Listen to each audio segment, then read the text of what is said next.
I'm Joe Lampell. When I created Growing a Greener World, I had one goal: to tell stories of everyday people, innovators, entrepreneurs, forward-thinking leaders who are all, in ways both big and small, dedicated to organic gardening and farming, lightening our footprint, conserving vital resources, protecting natural habitats, making a tangible difference for us all. They're real, they're passionate, they're all around us. They're the game changers who are literally growing a greener world and inspiring the rest of us to do the same. Growing a Greener World, it's more than a movement, it's our mission.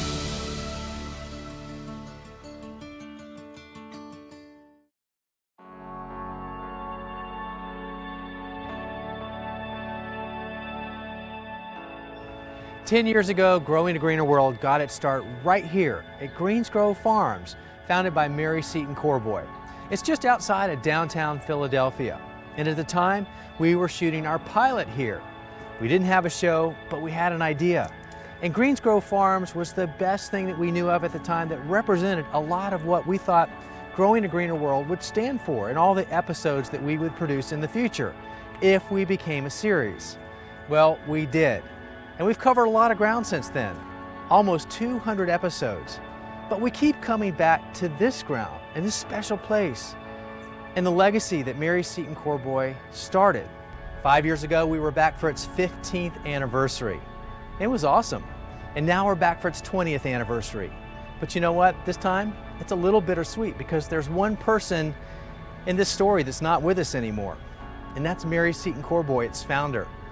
And if you talk to anybody that knows and loves Mary, the first thing they'll tell you is she was a fighter and there was never a challenge that she wouldn't take on head on. And she almost always won. But this last battle, the one she'd been fighting for the longest, cancer, she finally lost it last year. But she gave it one heck of a run for its money. So as we come back today, we're here to celebrate the legacy that Mary left and all the things that everyone around her that knows her and loves her want to see continued. And that's what we look forward to bringing to you today.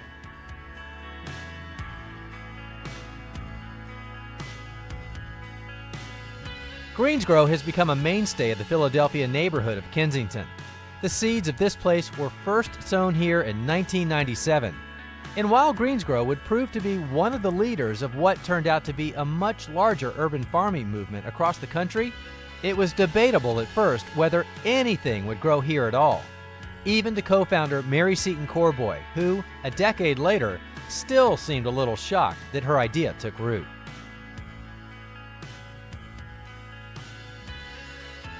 Mary, 10 years ago, you're looking at this abandoned piece of property in downtown Philadelphia, basically an industrial brownfield. Yeah. And you're thinking urban farming.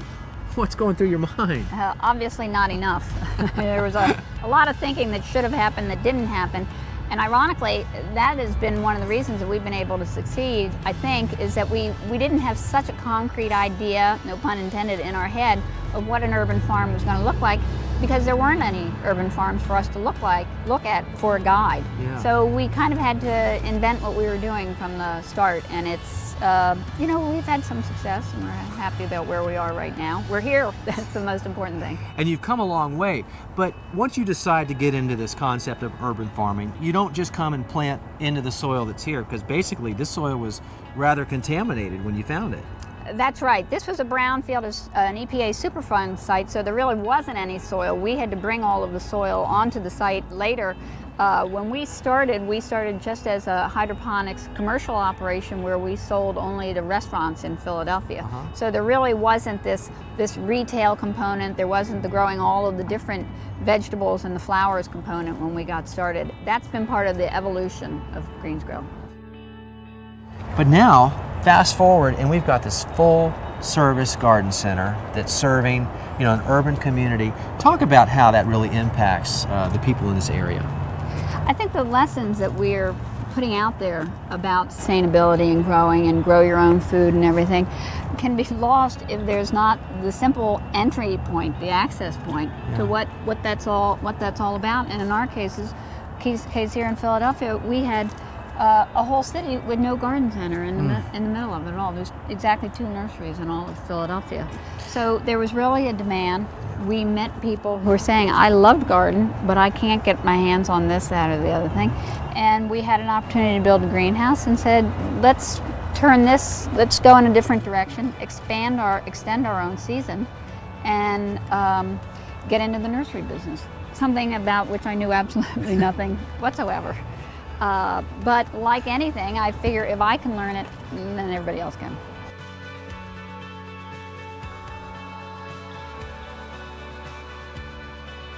And the locals did learn. From the simple things like flowers for the front stoop and fresh vegetables from the farmer's market, to the lesser-known techniques that Mary and her staff introduced to the farm. Green roof technology, rain barrels, making their own biodiesel for the delivery trucks, raising bees for on-site pollination and honey production. These practices have all become staples of green living now, but at the time, they were practically foreign concepts in an urban setting like this.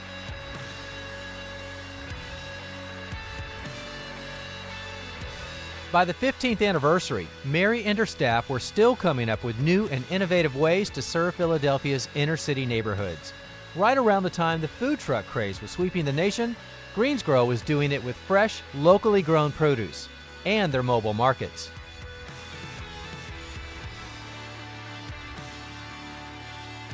There's no grocery stores at all in some of these areas, and so there's a need for fresh food, but it has to be approached by somebody who's not trying to shove things down other people's throat. And Greensgrow, if nothing, has always been that. We try to go with the flow. We're not political about what we're doing. We're not standing there saying we're better because we're local. We're just saying this is an option, and it's an option that we think is going to afford you a better lifestyle. We were along for the ride as 2 trucks roamed West Philadelphia and Camden, New Jersey, just across the river, hitting a regular rotation of stops where locals could visit the truck and shop for fresh produce. Mary tapped Ryan Cook, a longtime Greensgrow employee, to spearhead the mobile market project. So in the morning we go to a senior center, and the West Philadelphia Senior Community Center is really where we started. I mean, when we were a pushcart market, seniors were the people that came to us and said, hey, we want this produce, come here. And so that's really our core, and that's what we view as our really central demographic. And they're sitting there waiting on the sidewalk when we pull up, and that's just really gratifying every day, to know you're really getting it to people that really want it. And then in the afternoons we come to this, again, as this consistent location. It's the trolley line, there's buses here, and this is the real intersection between West Philadelphia, where we live, and Drexel University, and the places that have a little bit more food security, but there's still no grocery store here. So, we sell a lot to students and people that, aren't maybe what you would think of as food insecure individuals, but people that really are trying to eat healthy and can't, and they really have a hard time. And so we get a lot of student traffic, which feels good to us, and we know we're serving people that need it. The mobile markets are not money makers for us, and I think sometimes you have to do things that aren't money makers. If the people in a community are food literate, then they will embrace what we're doing.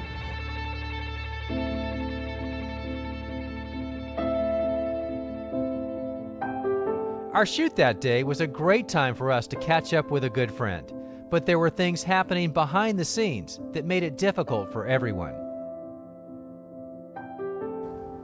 5 years ago, when we came back to celebrate Greensgrow's 15th anniversary, we were so excited. So we showed up on a Friday before the big festival on Saturday. The whole crew was here. We were getting ready, walked into the office to say hello to a lot of old friends we had made 5 years prior and kept in touch with, only to find out that the star of the show, or the festival, Mary, wasn't going to be able to join us because she was in the hospital. Her battle with cancer had kind of taken a turn for the worse, and it had forced her to go in for some pretty critical treatment. So naturally, she wasn't going to make it. And we understood, and we were certainly disappointed, but we knew that we'd make it work, and we'd tell that story without her, but in a way that lifted her up. So on Saturday when we arrived, we got all set up, and we were looking for our shots, thinking about all the substitution things that we would have to do to cover for the time that we were going to interview Mary. And at the time that we had allocated to interview her, we looked over our shoulder, and guess who was walking up the driveway? Mary. She had convinced the doctors to undo her of all of those things going into her body that were feeding her that medication and that pain relief, dealing with that cancer, because it was so important for her to make it back to the interview to talk to us. And on top of that, you never would have known that she was sick because she had all the energy and spunk that we've ever known from Mary. And that's saying a lot. And yet as soon as the interview was over, she was back to the hospital and hooked up to all those IV lines again. She fought back, and she came back strong. But it was that day, just the example that she set of the fighter that she is, that impressed us so much and just reminded us of how special she really was.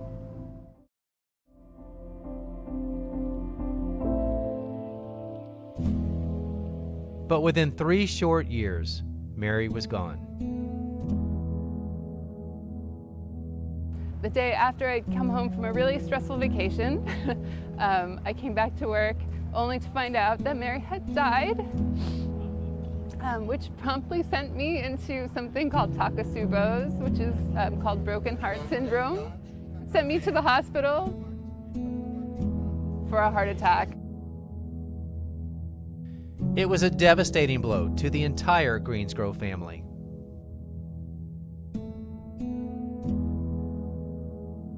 You know, Mary has made me realize that life isn't so serious, not to take it so seriously. Things you have no choice of are going to happen, and you have no way of changing that. And so you go with the flow, and you laugh, you smile. Every day's harder.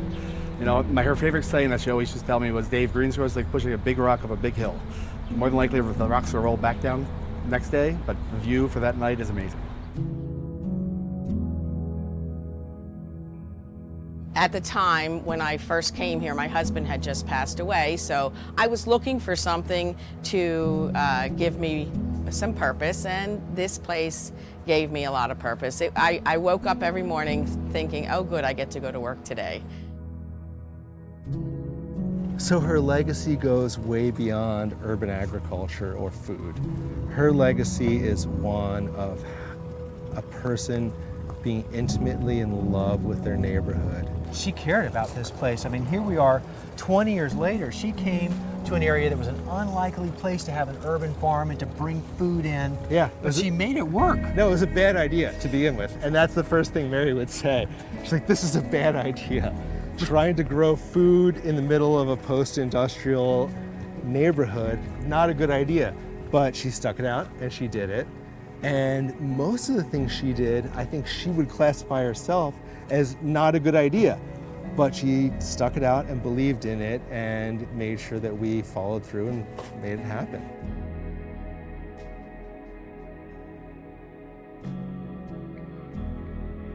And you don't have to go far outside the Greensgrow gates to see the impact Mary had on the larger Kensington community she served as well.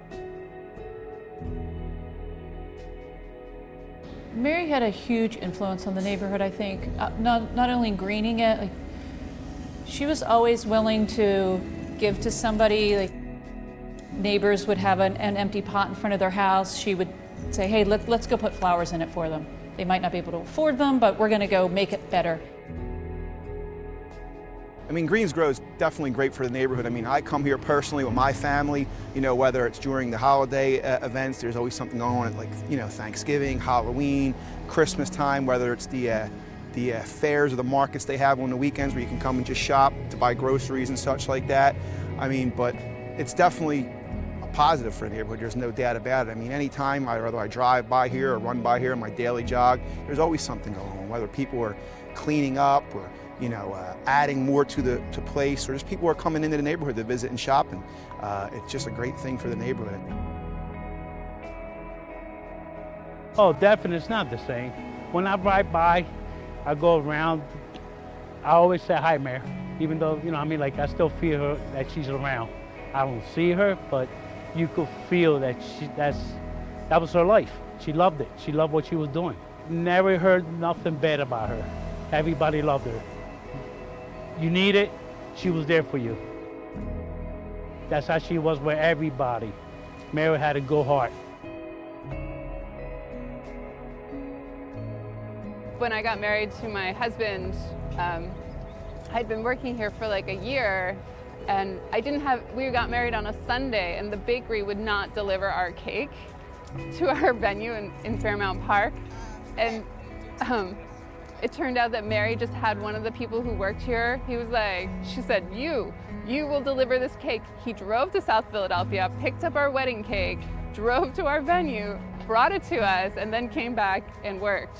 So, you know, it was just full of wonderful surprises to work with Mary. She made everything great.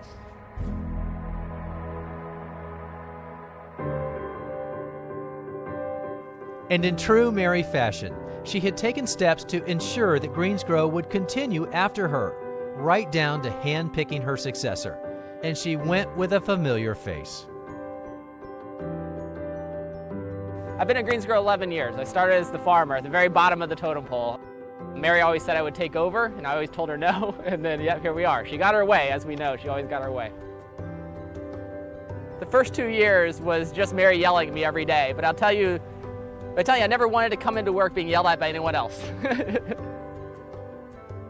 The fundamental thing was Mary had really high standards. Not only had she put her blood, sweat, and tears into this place for 10 years before I even got there, right? Things and stories that I would never know, I'd hear snippets of, but I didn't know the journey that had gone there. But this was her baby, this was her thing. She felt fiercely like she wanted to protect it.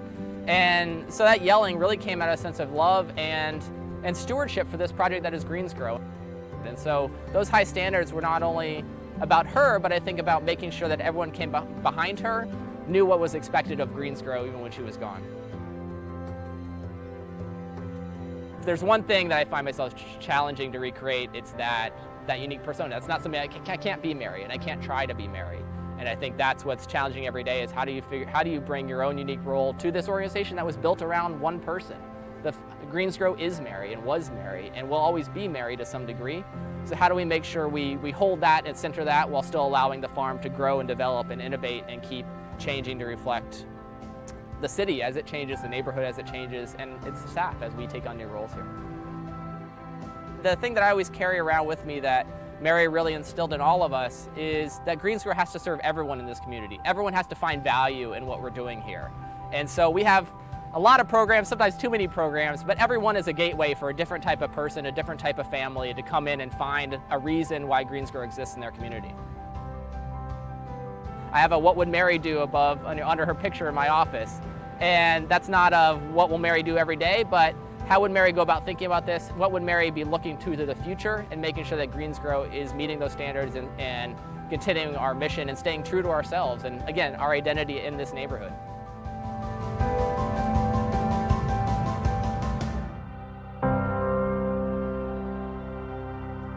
The Kensington neighborhood is a fundamental part of the DNA of Mary's Greensgrow Farm. It's so ideally tailored to this specific community that you could never pick it up and just put it somewhere else. But that's not to say you couldn't start another Greensgrow in a new neighborhood and grow it organically, from scratch, to fit that community just as precisely. And that was the first major challenge Ryan took on as Greensgrow's new executive director.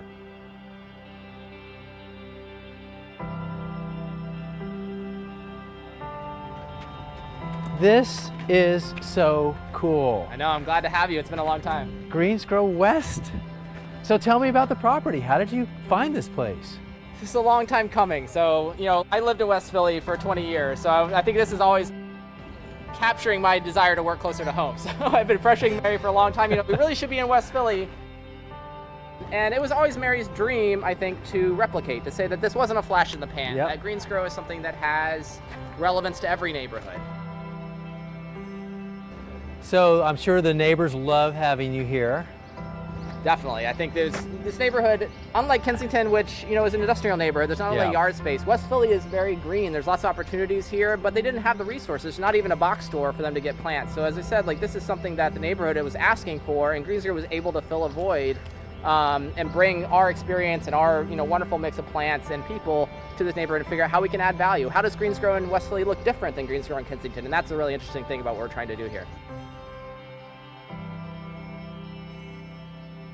So here we are in this super cool urban location. How in the heck did you score this place? We actually just did a pop-up down the streets. There was a longtime business owner in the neighborhood. His bar had burned down in a tragic fire, and the land was sitting vacant, and he hated seeing that. He wanted to see something green and vibrant come in and fill in the corridor. So we went there for 2 years, and it did so amazingly well. It really gave us the confidence and the experience to say, all right, here we can show the city, we know what we're doing. And now we're here, and it's been, it still changes every day. I think we're still getting the lay of the land, right? There's a permaculture principle of you have to spend a year in a place to really understand it. Right. Well, I know Mary would have been really excited because it was always her dream to replicate Greensgrow, and this happened just after she passed. Well, yeah, I mean, she got a chance to see it. I had some funny meetings here with kicking rocks, you know, and poking around the site. Honestly, she was very hands-off. I think that's what I always loved about Mary. She, you know, trusted my instinct, trusted my vision, and kind of let me go. Sometimes I wish I had more support from her, but you know, I think she really understood that if this was going to succeed, it had to have a life beyond her, and so she couldn't really micromanage it. But you know, the organization was always called Greensgrow Philadelphia Project. The idea being that this was just one out of a series of how this idea would spread across the country. And so I don't know if she ever thought it would spread inside Philadelphia first, but it's definitely been a nice stepping stone to I think what we see as the future, which is, you know, Greensgrows popping up all over. Taking these wonderful sites that we create and how do we make them accessible and usable by others. And so, you know, we've done farm dinners here, we did movie nights, we did a whole thing we did dog washes one Saturday. That's one of the great things about being on a commercial corridor. One of the great assets that we were looking for in trying replicating is being accessible on a public transit line in the middle of a neighborhood in a way that Kensington honestly wasn't. When that farm was started, it was a hydroponic lettuce farm. It didn't matter where it was. And so now we built a community around there, but here we're walking into a community, and part of that is listening and figuring out what are the latent needs here, what are the understandings, how do people want to use the space to achieve their own vision. And a lot of that is just time and patience in figuring that out. Right, and providing a beautiful green space and lots of opportunity to take some of this nature back home with them, right? No matter where they live. What I like to say is, you know, we put the people in gardens. So it's one thing to have a community garden that you can enjoy from the outside. It's another to have a space like this you can walk in and talk to someone about what's going on, talk to somebody about how you're going to take physically, and the idea is, right, the idea farm back to your block and replicate it in a small way. And so a lot of what we do is just find ways to welcome people into the site and make it their own in a small ways. It's nice, we get people all the time that walk around and say, you know, I can tell you're here because I walk around the neighborhood and I see flowers in people's yards. And so you can actually have a visual impact and a material impact on the neighborhood around us, and that's really powerful. I love that. You're doing a good thing, Ryan.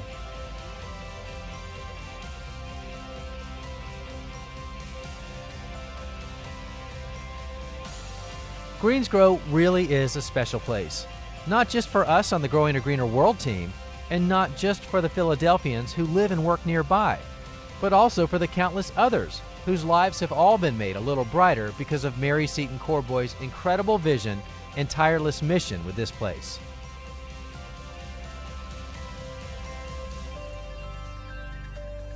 And while it is hard to walk around this place and not see my friend Mary, the truth is I do see her in every lovingly cared for plant, in every staff member's smiling face, and in all the friendly handshakes from friends and neighbors that Mary left behind, and in all the work that she started that continues to spread. Make no mistake, Mary is still here, and Mary is still very much growing a greener world. If you'd like to go back and watch our very first episode, our pilot that we filmed right here at Greensgrow, or when we return for the 15th anniversary, you can do that on our website under the show notes for this episode. And the website address is the same as our show name. It's growingagreenerworld.com. Thanks for joining us, everybody. I'm Joe Lampell, and we'll see you back here next time for more Growing a Greener World.